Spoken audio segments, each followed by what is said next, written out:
Well, welcome to the Middlesex Moments radio show. I'm Dr. Anna Wasesha, president of Middlesex Community College, located right here in Middletown, Connecticut. And today my guest is Michelle Krackowski.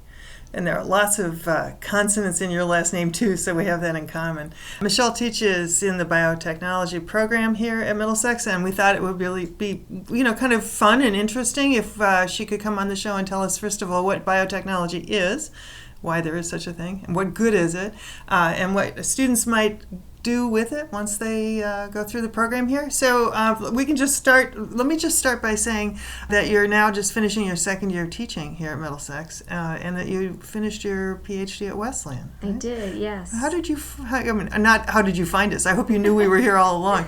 But how is it that you ended up teaching at Middlesex? Well, so right out of finishing my PhD, I went into doing adjunct work, adjunct teaching at a bunch of different places. So Quinnipiac University and Wesleyan and here at Middlesex. My first course right out of the gate was molecular genetics. So it was a lot of fun, and I loved teaching it here. And so when I was asked back again for another semester, I was really, really happy to do so.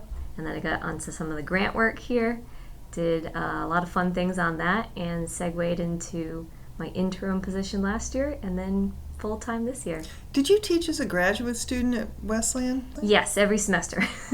And was it difficult to make the transition from being a student to being a teacher? What was that like for you? I think there's a little bit of a learning curve because now the focus is all on you versus just usually the teaching assistants, you're doing some collaborative work with the actual instructor, and now the spotlight's on you. You're in charge of everything. You don't have somebody to fall back to. And so that was certainly a hard transition in that sense, that I was the one completely in charge. But I enjoyed having that freedom, having the independence to say, this is my classroom now, and this is how I'm going to teach it because I know this is a good method. Did you always want to be a teacher? Yes and no. So back in 5th grade, yes, I wanted to be a teacher, but I just wanted to be a elementary school teacher. And then when I got into 8th grade, I wanted to be a scientist. And so that's what I wanted to do for a long time, be a marine biologist. And then when I got into my master's, I figured out that I could do both. And that's where I finally pushed to the last to go for the PhD and become a professor. What happened to marine biology? Oh, it's still a love of mine.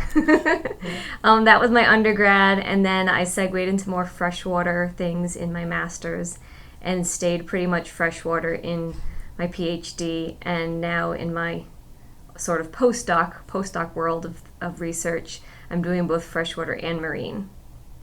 What are the differences? I mean, obviously salt, but apart from salt, it's probably more complicated but in 25 words or less, what's the difference between freshwater marine life and saltwater? The salinity, for one, and the size of the habitat.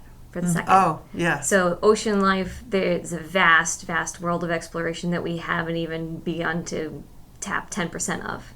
And so that makes it very exciting and very mysterious. And so I think that's the allure that everybody goes to originally. But certainly freshwater is easier to access. And I think that's why I've been able to do both, is that they're both really interesting to me. Then there must be some small subset of the discipline that deals with the places where saltwater come together with freshwater. Oh, yeah. And there's many fish that are anadromous, so they go between salt and freshwater. So they are the crossover fish that many study, like striped bass, for one, right. Trout, salmon. Yeah. So there's plenty of opportunities to do both. Lots of examples of evolution, no doubt. Well, so we have to take a break, and when we come back, we'll talk about biotechnology, which is your field right now here at Middlesex. Well, we're back, and this is the Middlesex Moments radio show, and Michelle Krackowski is here with me today, and we're talking about what she does at Middlesex, and she's teaching biotechnology. So let's just start out with a really simple definition of what that means. Okay, so biotechnology is the study of our biological world around us to utilize it in our technologically advanced world and combine those two aspects for the greater good of humans. So it's very human-centric, although indirectly we use it on our animals, our pets. So vaccines for the whole veterinary industry. And so it's always supposed to be combining those biological information that naturally happens in the natural environment with what we synthetically can make in the laboratory. Can you give me an example other than vaccines for animals? So a lot of our drugs, we've found them in the natural world. Aspirin's a great example of that. We had gone out and found these compounds originally that exist in nature. A lot of organisms have the ability to fight off diseases and viruses just in their natural environment. And for us to then synthesize what they naturally do and apply it in our world is a way that we gain that benefit. And so biotechnology is always aiming to gain those benefits. And so if we take, for instance, food and try to make it better, that's applying biotechnology. So what do you think about the genetically modified organism controversy? GMOs, yeah. So that's the big one that there's such a stigma about. And there wasn't always a stigma. It was actually once upon a time this great goal that we had to make food and things better for people. And it's become overly dramatized. There's actually not a single study that I've seen out there that says GMOs are bad for you. And people have been doing a lot of research on it, and they should. We should always vet and make sure that it's good and safe for us. But they've yet to find that it's bad. And they're just trying to combine good aspects, like a gene that is able to help a strawberry withstand a freeze and not kill off $1 billion crop. That's not going to harm us. Mm-hmm. And I always had the impression that hybridized plants of one sort or another are usually able to survive more in general, right? So, I mean, and we've been hybridizing plants for a long time. Right, and certainly the concept of modifying plants either naturally or in the laboratory, yeah, we've been doing that for thousands of years in a very natural sense. So the ability for us to change for the better is an admirable goal. So why not attempt to do it in whatever mechanism possible? What about you and your kind of your passion around your field? So I think you sustained the passion throughout writing a dissertation, although that's probably debatable by some people. So what did you write your dissertation on? So my dissertation was actually on the evolution of fishes, and I was focusing on the speciation of a particular fish and looking at the complex of whether or not there were multiple species within the Rhynichthyes atratus complex. Okay, Rhynichthyes. Rhynichthyes atratus. It's a little fish, black-nosed dace. People have seen it everywhere in streams. It's very common. But again, people don't really look at it as anything special, except that you can ask a lot of interesting evolutionary questions about it. What did you find? So I had to look at a few different things. One, I wanted to know, are there different species? If you go from east of the Appalachians over to the Mississippi, are we talking about all one fish species, or are there multiple? And that was actually quite controversial, and they had recently changed this decision in the books from Canada and North America. There's a big fish book. And they had said, you know what, let's just call it all one species. We can't really tell them apart morphologically. And nobody had looked at it genetically. And so I looked at it genetically, and yeah, they're different species. They're vastly, easily distinguishable. And even within the Mississippi basin itself, there seems to be these different groups, different clades, that are going to be different species as well. And how big a fish is this? Oh, we're talking 4 inches at the most. So are they? Minnow. Thank you. Yeah. I was going to say, it doesn't sound like anything you would have for dinner. Nope. Yeah. So what would cause fish? Do you think they started out the same and evolved because of the environments in which they were thriving? Absolutely. So we're going back about 2.5 million years ago. They probably were one species, but over time, spreading across the continent after glaciers receded, they'd become isolated and speciated. Mm-hmm. And so what was the other side of the dissertation inquiry? So the other side was, once I had established that there were different species, one group over here, one group over here, east and west, I focused on the eastern group in the Appalachians. So the northeastern area has had the most recent glaciation event. And what were the effects of that? Because clearly we have a lot of fish here today, but not when there were a couple 100 meters of snow and ice. Certainly there weren't any fish around.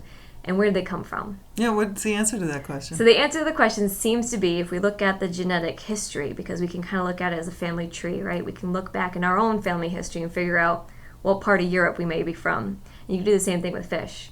And I found that there were seemingly 2 refugia.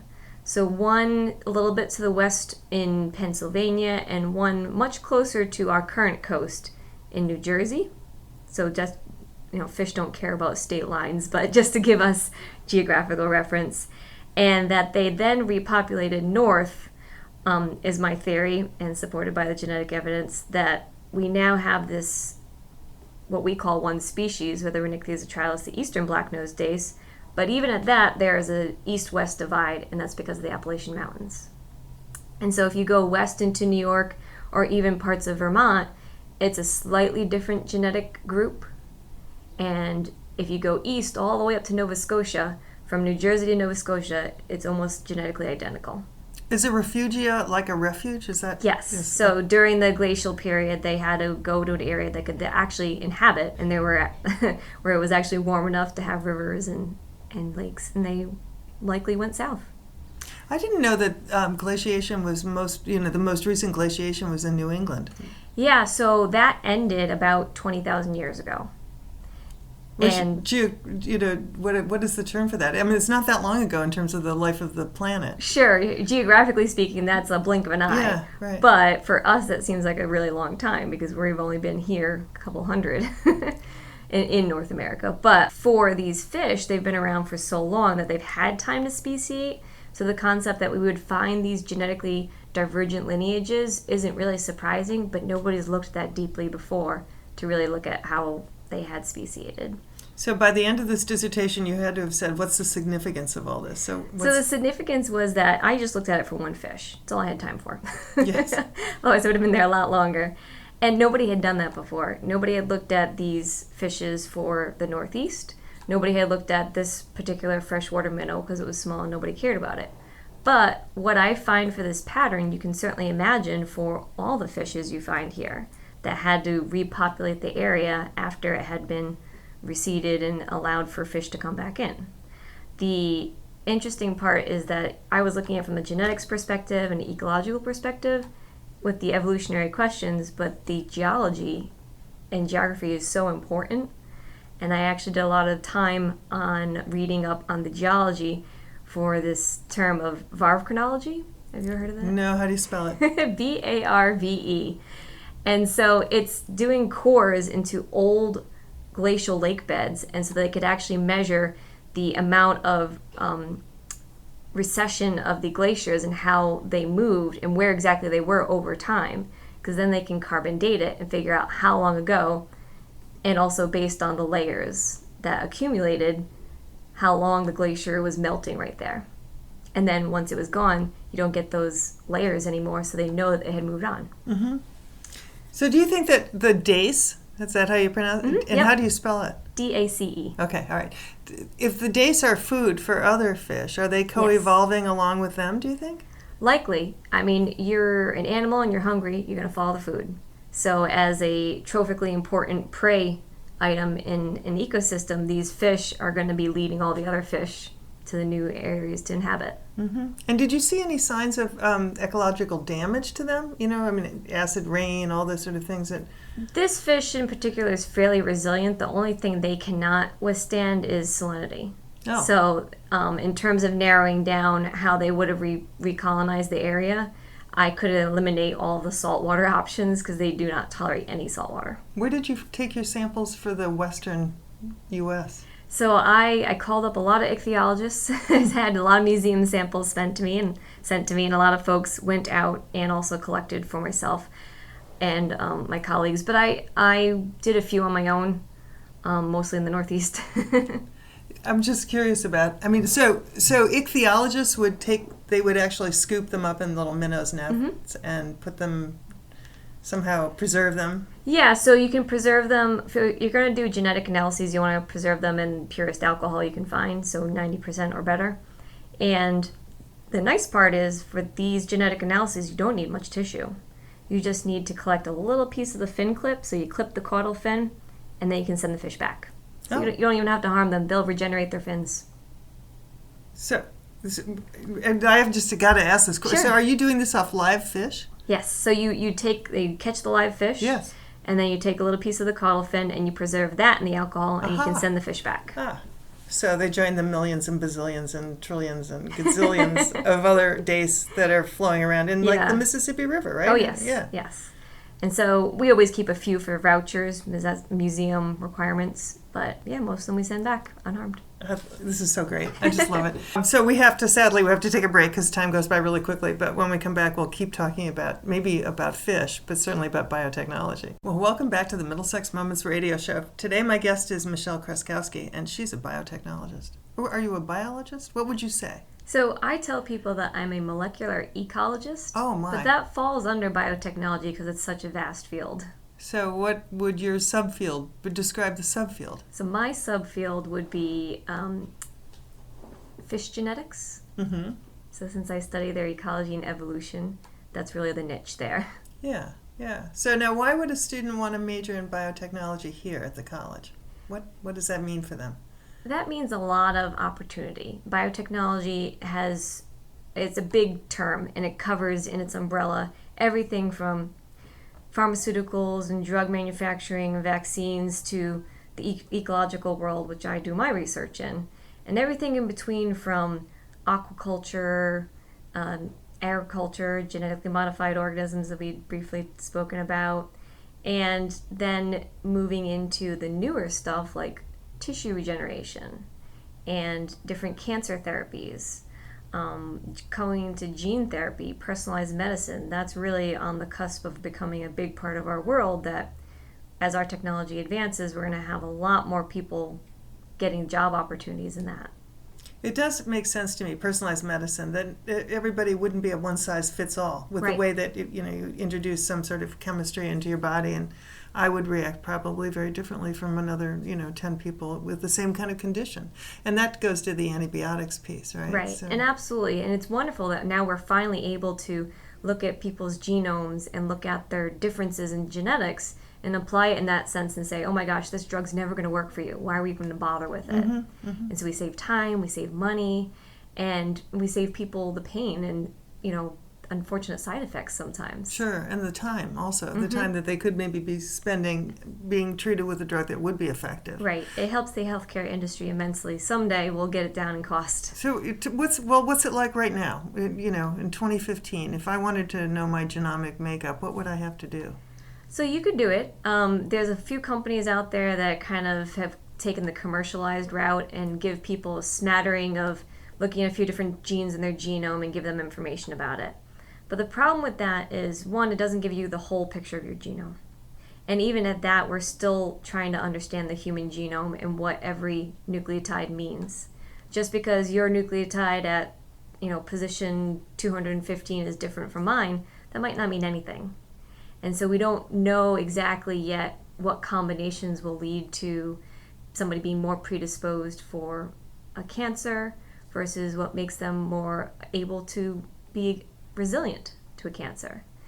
And that's the world of genomics that is very exciting right now. And the cost has come down immensely. We're at about $1,000 approximately for sequencing an entire genome at this point. And granted, the equipment is still in the millions of dollars, so we can't do that here.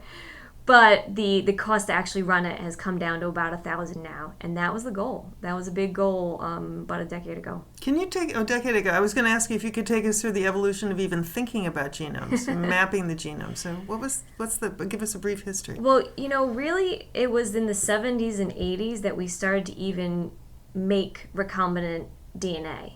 So take the DNA from one organism and combine it with another. And through the technology that was polymerase chain reactions and using thermal cyclers to amplify DNA, we finally were able to manipulate at the genetic level. And because we could manipulate at the genetic level, we could sequence at the genetic level and finally look into our genomes and see what's the order of your nucleotide sequence and what does that mean. How many are there in a nucleotide sequence? How many what? I don't know, units. Oh. So the human genome has about 3 billion. 3 billion nucleotides. So an individual nucleotide, so an adenine, so an A, T, G, or C is what you probably typically hear. And so we have 3 billion of those in the human genome. But that translates down or synthesizes down to about 20,000 genes. So the question becomes, how did we go from 3 billion to code it down to 20,000? And what are all those nucleotides doing? What are they saying? Right. It's like translating a language. How far along the journey are we?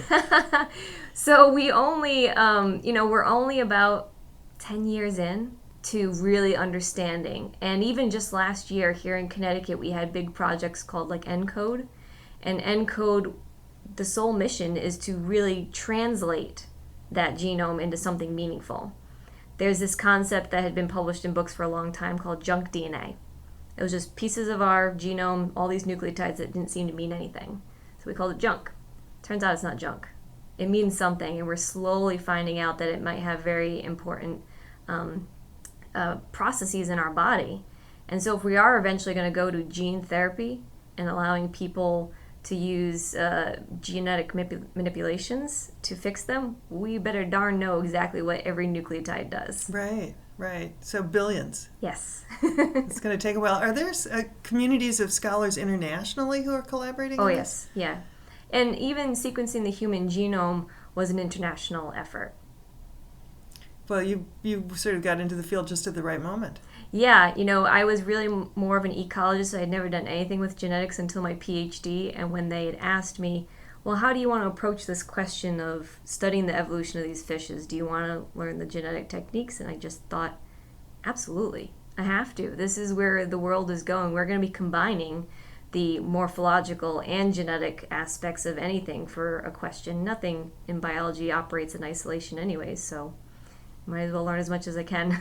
Do you find your students are interested in things like genetics? Oh yeah, absolutely. I think anything that a student or anyone can apply their own personal story to, whether it's you went to the doctor or you're thinking about vaccines or so-and-so got sick in your family, it all ties back to what happened in your genome, what mutation or what information can you glean that might help you in the future. So your field's going to be advancing, and you're going to have to keep learning and learning, which is the Absolutely. message for our students too, right? There's no way you can possibly learn everything you need to know. No, but to be as informed as possible, to make them a savvy citizen, as I like to tell them, that's the goal. Mm-hmm. So can you give me some stories about some of your students and what they're doing? So again, with biotechnology being so diverse, I have a lot of different stories. Yeah. And one right now is with Jackson Laboratory coming into Connecticut. It's a great opportunity for our biosciences field to flourish in the avenues of studying diseases. And so going into that genetic level to understand how did that disease come to be, how did it affect that person's body, and what can we do to mitigate it. So we have a student right now interning at Jackson Laboratory, and his primary interest was in cancer research, and now he's starting to go down the route of looking at tissue regeneration. And so can we help, for example, a burn victim, because having the transplantation of other folks' skin, there's a lot of rejection to that. But if we can grow their own in a petri dish and then graft it onto them, and then it takes and works and is not rejected, there's a lot of advantages to that. And you can also apply that to a whole bunch of other organs in your body. Mm-hmm. And so that's one student. He's doing great there right now. A student that I had graduate last year, she's going in a completely different direction. And she's working at the New Haven Regional Water Authority. So she's doing a lot of water quality testing, so making sure that our water is clean, doesn't have diseases and viruses in it, which is important. And then my most recent student this year, he's going more the genomics route as well. He's down at the Mount Sinai Institute, just got hired full-time, hasn't even graduated yet. Wonderful. Yep. I love to hear those stories. Yeah, and the great part is that all of these students are still motivated to continue on in their education. It sounds like they would that they're not stopping here, that they're excited to continue to do more even with where they're at right now. So they're a technician now, but they want to continue on to that scientist level. And that won't be the case for everyone, but for some folks at least that opportunity is there and we can help them get there. Mm-hmm.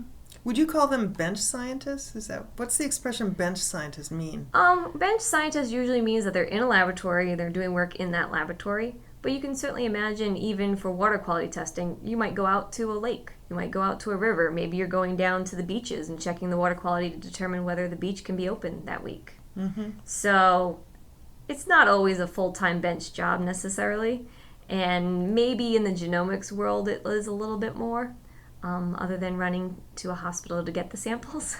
So the lifestyle then is not one where you're sitting alone by yourself, and It doesn't have to be sedentary, and certainly nothing is alone. There's teams of scientists that have to work on these things.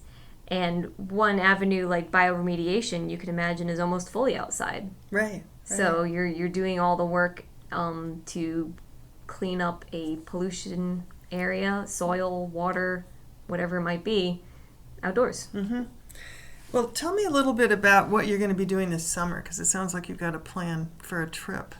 So this summer, I'm hoping to continue my collaborative work with Wesleyan, my former PI your advisor. Yes. And he has been kind enough to allow me to continue helping him. I mean, it's a mutual benefit. He gets my expertise and experience to help continue with some fisheries, evolutionary research projects, hopefully going to Puerto Rico.